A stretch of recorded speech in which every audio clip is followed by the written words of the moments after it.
and it's good being around all of these very important people in this program, Connecting for Change.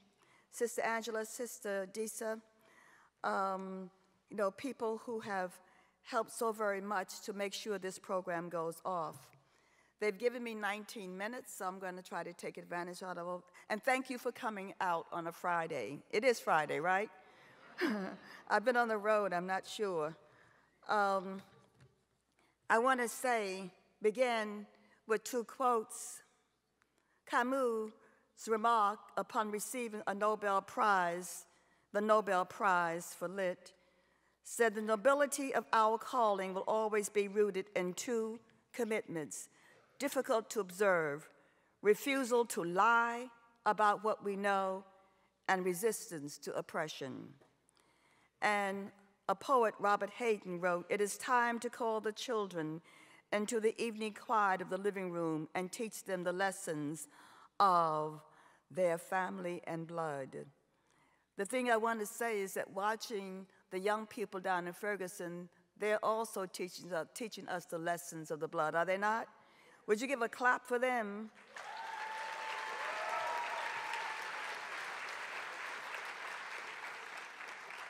How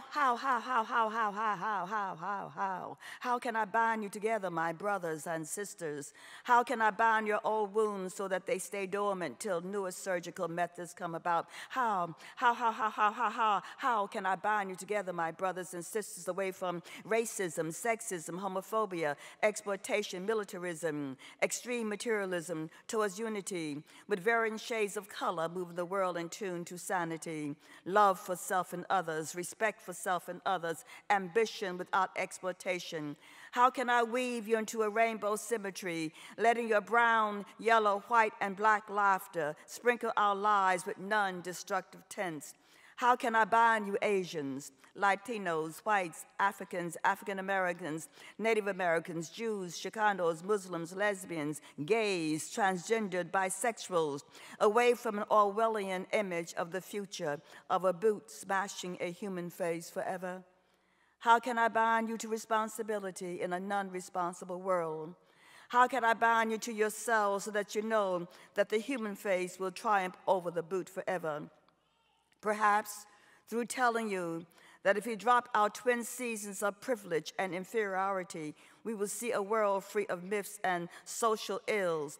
If we act in the interest of world humanity, if we help improve life for our sisters and brothers in our country and the world, then we will truly move as human beings, standing upright in a world that is fed by passions of greed and envy and jealousy and hatred. You are an important generation to us, my brothers and my sisters. You have come to us through centuries of man's, woman's inhumanity to man, woman. Listen to Tolstoy. There are men who say, I sit on a man's back, choking him and making him carry me, and yet I assure myself and others that I am sorry for him and wish to lighten his load by all possible means except by getting off his back.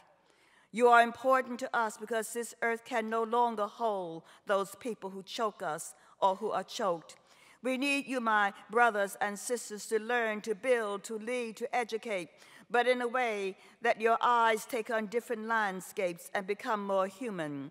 For if we lose you to Saturday afternoon murders and extreme materialism, drugs, alcohol, selfishness, and greed, if we lose you to wars, pollution, red, white, and blue rhetoric, then we are finished. And I shall not give you up to a life of just 3 cars, 2.5 children, and 4 martinis before dinner. I shall not give you up to homelessness, itinerant people roaming the earth with no hope. You didn't ask to be born at this point, at this time, but you are here in the 21st century, and you must look it squarely in the eyes so that there would be a 22nd century.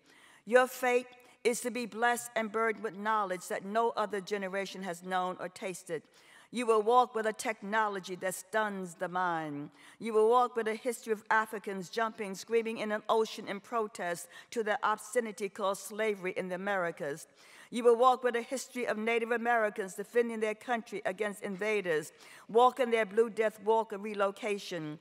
You will walk with the history of Jews dying in concentration camps, their children moving in the rain of ash, unraveling minds. You will walk with Japanese in Hiroshima and Nagasaki, where open flesh was replaced by commemorative crust.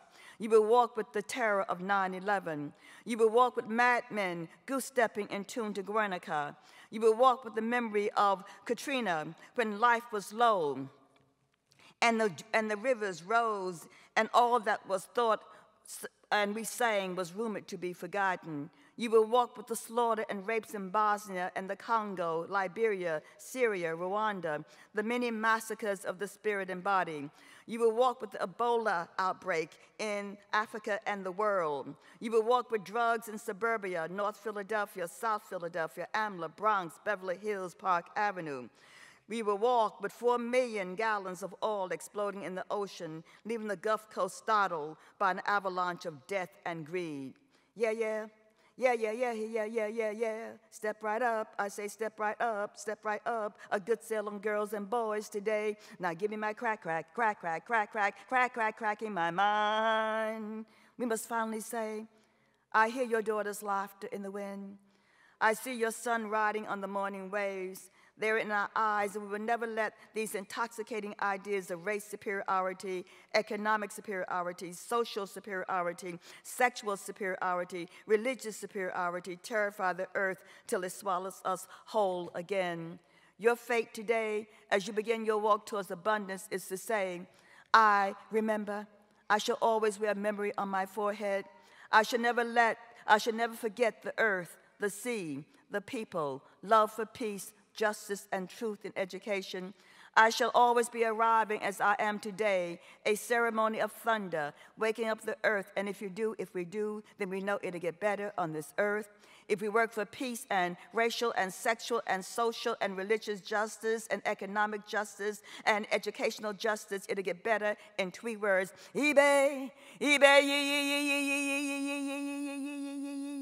It'll get better for you and me and the world. We'll make it better in our time so that we'll have more time. So I say to you, on this day, dropping blue-white sapphires, inaugurate across the sound of your words, not symbols and serums, not peepholes and posturing, not lesions and lecturing. Inaugurate a new day, a time for all Americans and people.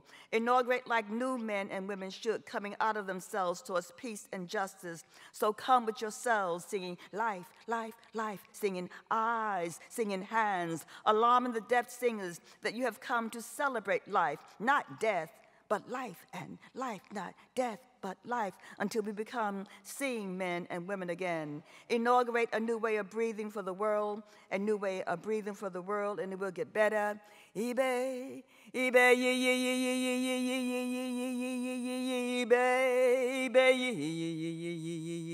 eBay, eBay, it'll get better, it'll get better, it'll get better. That's a piece that I wrote for a graduation class.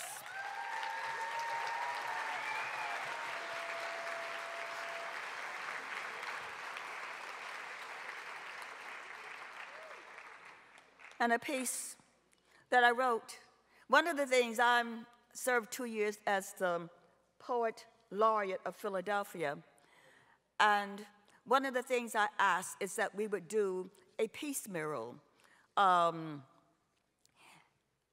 And so I called Sister Toni Morrison and Sister Maya Angelou and Sister Alice Walker, and I walked down the, you know how when they do, a Commons movie came out last year or the year before, and they have a big red carpet theme that goes on, you know? And, you know, all the people were dressed, they do get dressed up with those things, the red carpet. I mean, they come up, you know, like, hey.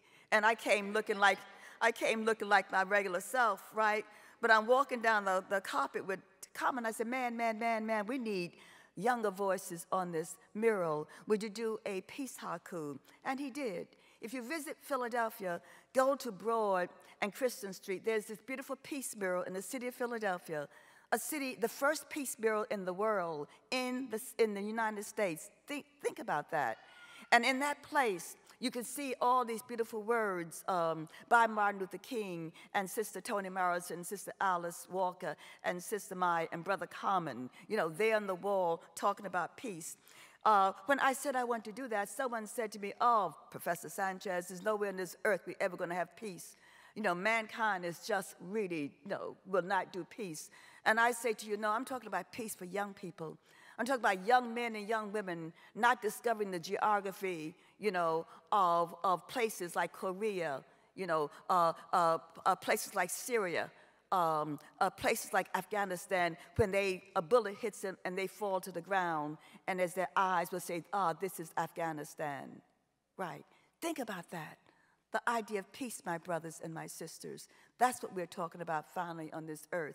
So you can do and get them to take the money from financing wars and put in our educational system. So we don't privatize education. So we can stop sending the young people to jail for little things, right?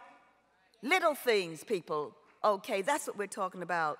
And so I did a thing saying that I was calling all men, women, children, calling all oceans, skies, clouds, and students. This is a peace mural. No assassins allowed, no wars allowed, no greed allowed here, no bullying allowed, no killing allowed, no arguments, just the slow, crisp smell of peace sliding from our tongues. Because peace is a human right. It's not like some abstract. It's your human right to have peace on this earth while you are here. And that's what we're talking about. So every place you go, in your schools,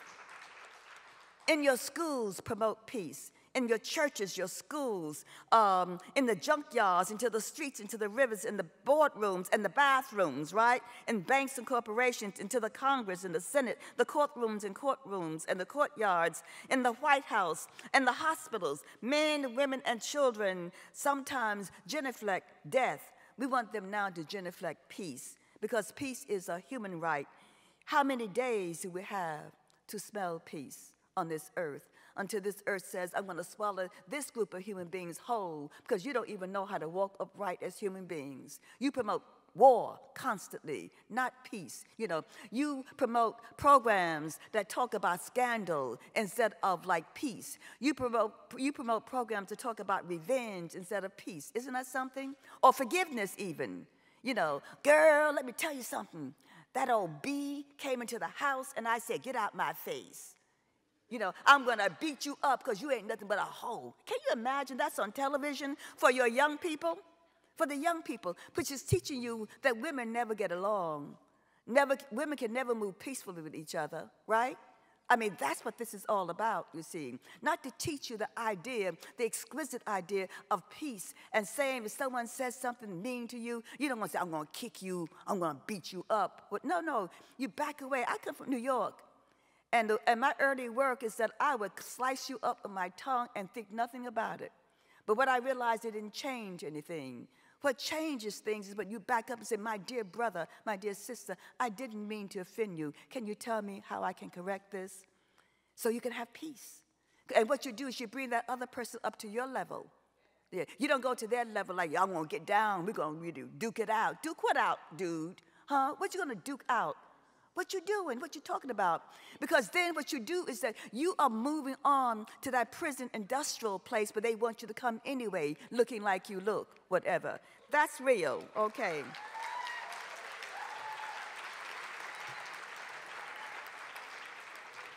So I want to end up with a poem that I wrote for peace, called Peace.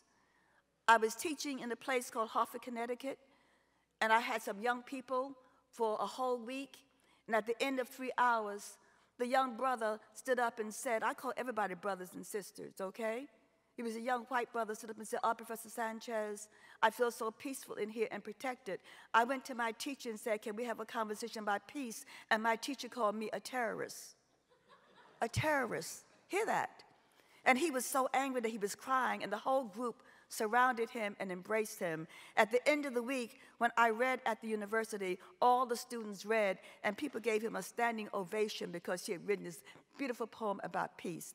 I'm doing a poem about peace where I use jazz, the singing, the use of my voice. Peace, a poem for Maxine Green. Peace, what is it? Is it an animal, a bird, a plane, a mineral, a color, a drum beat, do-bop, bop, bop, do-dop, bop, bop, dee? Is it a verb, a noun, an adjective, a prophet with no pockets, circling our paragraph lines, do-bop, bop, boo, do-da-do-da-do, do-da-do-da-do? Du Bois said the cause of war is the preparation of war. Du Bois said the cause of war is the preparation of war. I say the cause of peace must be the preparation of peace. I say the cause of peace must be the preparation of peace. Blah, blah, blue, blah, blah, blue, blue, blue, blue. Shall I prepare a table of peace before you in the presence of mine enemies? Shall I prepare a table of peace? Will you know how to eat at this table? See, do that, do boo. Where are the forks of peace? Where are the knives of peace? Where are the spoons of peace? Where are the eyes of peace? Where are the hands of peace? Where are the tongues of peace? Where are the children of peace? Peace, peace, peace. Is peace an action, a way of life? Is it a tension in our earth body? Is peace you and I seeing beyond bombs and babies roasting on the country road? Peace must not be still. We have to take it on the road, marching against Pentagon doors, lurking in obscenity. Peace must not find us on our knees while the country holds hostage the hearts and penises of the workers. Blee, blee, blee, blue, blee, blue, da-da-doo, da-boom, da-boom, da-boom, da-boom, da-boom, da-boom. Can you say peace? Can you resurrect peace? Can you house the language of peace? Can you write a sermon of peace? Can you populate the cause of peace? Do-da-do-da-do-do, peace, la-da-da-da-da, peace, do-da-da-da, peace. A long time ago, someone said, I think, therefore I am. A long time ago, someone said, I think, therefore I am. Now we say preemptive strikes. Now we say drones. Now we say drones. Boom, boom, boom, boom, boom, boom, boom, boom. Can you rise up at the sound of peace? Can you make peace lighter than air? Can you make peace sing like butterflies until peace becomes the noise of the planet? Until peace becomes the noise of the planet. Peace. Peace, peace, peace, peace, peace. I know, as MLK knew, that the universe is curved ultimately towards justice and peace. I know, as MLK knew, that the universe is curved ultimately towards justice and peace. For war is the sanction of failure. For war is the sanction of failure. Doom, boom, boom, boom, da dum, doom, doom, da dum, doom, doom, doom, doom, doom, doom, doom, doom, doom, doom, da da doom, da da doom, da da doom. Martin said, a ride is the language of the unheard, and I say, terrorist bomb is the language of the unheard. How to make the unheard heard without blowing themselves and the world up? How to make the unheard heard without blowing themselves and the world up? Boom. Most have said, speech is my hammer, bang my world into shape, now let it fall. I say, peace is my hammer, bang my world into peace and let it fall on the eyes of the children. Frère Jacques, do-do-do-do-do, Frère Jacques, do-do-do-do, do-me-voo-voo-voo-voo, ding-dong-dong-dong, ding-ding-ding-ding-ding. Where are the forks of peace? Where are the knives of peace? Where are the spoons of peace? Where are the eyes of peace? Where are the hands of peace? Where are the tongues of peace? Where are the children of peace? Where are you, you? Where are you,